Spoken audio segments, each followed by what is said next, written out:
मोर्शी नगरपालिकेच्या सार्वत्रिक निवडणुकीसाठी मंगळवारी सकाळी 7:30 वाजतापासून मतदानाला सुरुवात झाली। 40 मतदान केंद्रावर शांततेत मतदान सुरू होते। गोपाळराव वानखडे विद्यालय मतदान केंद्रावर वोटिंग मशीन बंद पडल्याने जवळपास अर्धा तास उशिराने मतदान प्रक्रिया सुरू झाली होती। त्याचप्रमाणे कसारपुरा येथील सुद्धा मतदान केंद्रावर मतदान यंत्र बंद झाल्यामुळे जवळपास अर्धा तास मतदार रांगेत उभे होते। शिवाजी कन्या शाळेत सुद्धा मतदान यंत्र बंद झाल्याची माहिती आहे। निवडणूक प्रशासनाच्या वतीने सदर मतदान यंत्र दुरुस्त करून सुरळीतपणे मतदान सुरू आहे। या नगरपालिकेच्या निवडणुकीत नगराध्यक्ष पदासाठी भारतीय जनता पार्टी तर्फे रेश्मा उमाळे, शिवसेना शिंदे गटातर्फे प्रतीक्षा गुल्हाने, राष्ट्रीय काँग्रेस तर्फे दीपाली भडांगे, मोर्शी शहर विकास आघाडी तर्फे सोनाली रोडे, अपक्ष उमेदवार प्रतीक्षा टेकोडे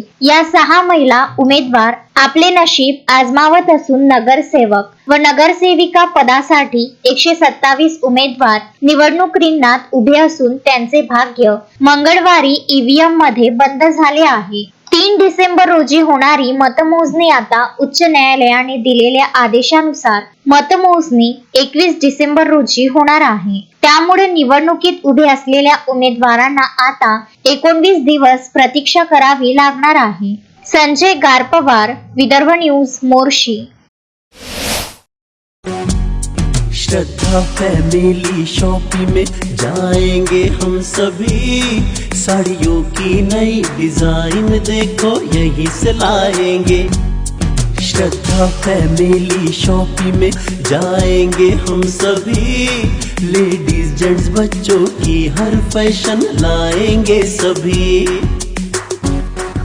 फैशन के सफर में आप भी आगे ही आगे बढ़ते चलिए, क्योंकि बिजीलैंड का सबसे बड़ा आलीशान भव्य showroom Shraddha family shopping and mall, Busyland complex, Nandgaon Peth, Amravati.